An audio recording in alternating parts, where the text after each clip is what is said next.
नमस्कार, स्वागत है आपका दिव्य दिल्ली न्यूज में। क्या है पंचकर्म, क्यों करवाना चाहिए पंचकर्म, क्या है इसके फायदे?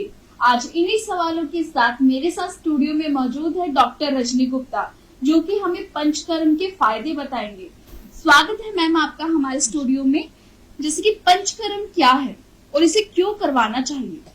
आयुर्वेदा में जो ट्रीटमेंट्स किए जाते हैं ये दो माध्यम से किए जाते हैं, एक शोधन चिकित्सा, एक शमन चिकित्सा।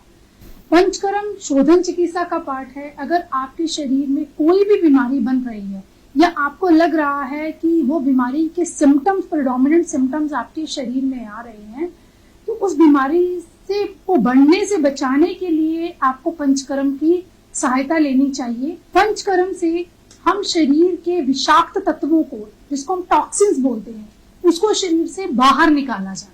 डॉक्टर रजनी, पंचकर्म के क्या लाभ होते हैं? पंचकर्म के क्या लाभ है? पंचकर्म करवाने से हमारे शरीर में रोग प्रतिरोधक क्षमता को बढ़ाया जाता है। वमन, विरेचन, बस्ती, नस्यन, इन इलाज को लेने से आपके शरीर में जो भी बीमारी अभी बन रही है उसको वहीं पे आप रोक सकते हैं, ताकि वो बीमारी आगे ना बढ़े। हमारे शरीर में विषाक्त तत्वों को शरीर से बाहर निकाला जाता है। इसे नस्यम का ट्रीटमेंट दिया जाता है। ये यहाँ से ऊपर जितनी भी बीमारी है, अगर आपको हेडेक रहता है, कान की परेशानी है, साइनोसाइटिस की प्रॉब्लम है, नेजल की प्रॉब्लम है, डिप्रेशन में अगर आप जा रहे हो, तो नस्यम की चिकित्सा लेने से आप इतने भाग को अपने रिजुविनेट कर सकते हैं। इसी तरह अगर आपको पेट से संबंधित बीमारियां रहती हैं, तो विरेचन चिकित्सा की सहायता से आप एसिडिटी, गैस की प्रॉब्लम को, पेट में अफारा होना या बार बार लूज मोशन आना, कई बार कॉन्स्टिपेशन की दिक्कत होना, आईबीएस की प्रॉब्लम्स हो जाना, या कई बार हम देखते हैं पेशेंट कंप्लेन करते हैं कि आप कुछ भी सुबह खाते हैं और उसके बाद आपका पेट फूल जाता है। तो इन सब बीमारियों से बचने के लिए आपको लगातार विरेचन की चिकित्सा लेनी चाहिए, ताकि आपको इसमें मेडिसिन को खिला के लूज मोशन करवाते हैं, जिससे हमारे शरीर में पैदा होने वाले इंटेस्टाइन्स के अंदर जितने भी टॉक्सिन्स हैं ये रिमूव होते हैं। अच्छे बैक्टीरिया हमारे इंटेस्टाइन्स में डेवलप होते हैं, पाचन शक्ति इंप्रूव होगी, जो भी हम खाना खाएंगे वो इजीली एब्जॉर्ब होना शुरू हो जाए। तो पंचकर्म के माध्यम से हम अपनी बॉडी को संपूर्ण फिट कर सकते हैं। ये जो पंचकर्म का पूरा प्रोसीजर है, इसका इलाज कैसे किया जाता है? पंचकर्म के माध्यम में सबसे पहले तो हम पेशेंट को 5 to 7 डेज कुछ खाने की दवाइयां देंगे, जिससे उनके पाचन शक्ति को इम्प्रूव किया जाता है। उसके बाद अगर हमने वमन प्लान करना है तो घृत पान करवाया जाता है। 4 to 5 डेज तक उसको मेडिकेटेड घी दिया जाता है। उसके बाद उसको पूरी बॉडी पे ऑयलिंग लगा के मसाज, स्टीम दी जाती है। फिर लूज मोशन करवाए जाते हैं और या फिर वॉमिटिंग करवाई जाती है।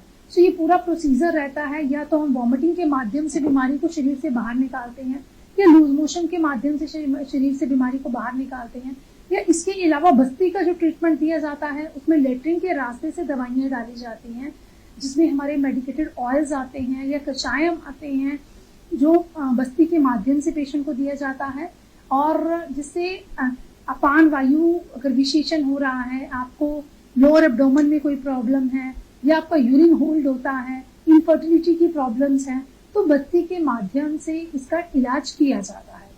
इसके अलावा पंचकर्म में नस्यम का ट्रीटमेंट दिया जाता है, वो सीरा वैद्य किया जाता है। सीरा वैद्य के माध्यम से जितना भी ब्लड हमारा टॉक्सिक ब्लड है, इम्प्योर्ड ब्लड है, उसको निकाल दिया जाता है, जिससे इमीडिएटली पेशेंट का पेन जो है वो रिड्यूस हो जाता है। पंचकर्म में क्या नहीं खाना चाहिए डॉक्टर रजनी?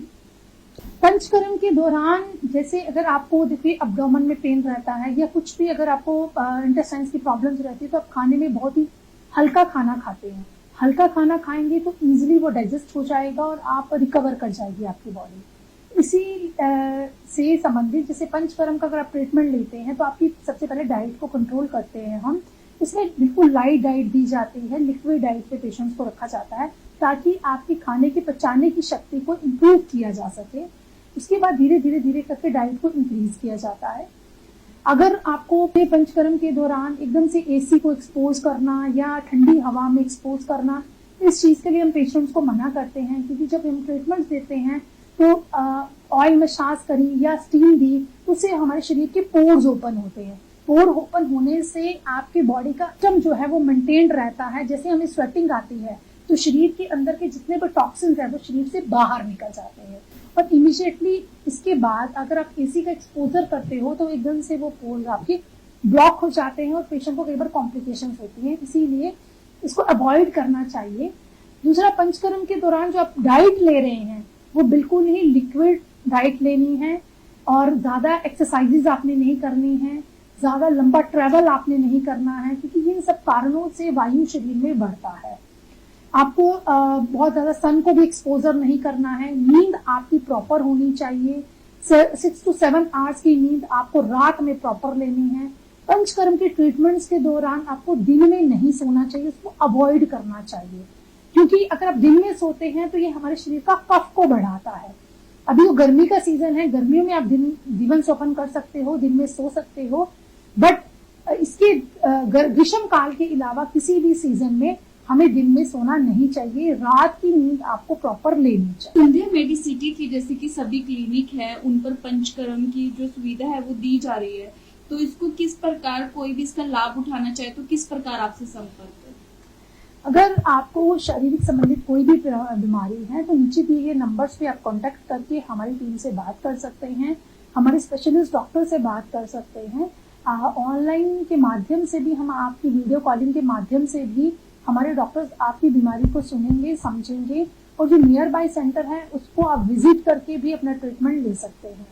पंचकर्म के कुछ ट्रीटमेंट्स जो हैं वो डॉक्टर्स आपको घर पे भी एडवाइस कर सकते हैं, जैसे मर्शनस्यम है, नाक में दवाई डालना है, या अगर आपको कोई पेन हो रहा है तो ऑयल मसाज किस तरीके से करनी है, पीछू को कैसे कर सकते हैं, गॉज पीस में तेल को भिगो के कैसे लगाया जा सकता है, लेप कैसे लगाया जा सकता है, या शिरो पीछू करना है तो वो कैसे किया जा सकता है। कुछ थेरेपीज जो है पंचकर्म की घर बैठे भी की जा सकती है, वो आप डॉक्टर के इंस्ट्रक्शन के अकॉर्डिंग इस अपनी बीमारी के बारे में डिस्कस करके उसको समझ के अपने घर पे भी उसको कुछ प्रैक्टिस कर सकते हैं। तो अगर आप भी पंचकर्म की सहायता लेना चाहते हैं तो नीचे दिए गए नंबर पे संपर्क कर सकते हैं और संध्या मेडिसिटी की डॉक्टर टीम से पूरी जानकारी ले सकते हैं। अच्छी खबर है, अब आप छोटी से छोटी बीमारियों का भी इलाज या थेरेपी ले सकते हैं। अगर आपके पास है TPA एवं हेल्थ इंश्योरेंस कार्ड तो आपका इलाज होगा मुफ्त। आपके पास इनमें से कोई भी कार्ड नहीं है तो आपको टेंशन लेने की जरूरत नहीं है। अगर आपने हमारे चैनल को लाइक, शेयर, सब्सक्राइब किया है तो आपको 10% से 20% की मिलेगी छूट। उठाए फोन और कॉल 7428177717 कीजिए और हमारे हॉस्पिटल और क्लिनिक में होने वाले कैंप और ऑफर के बारे में जानिए।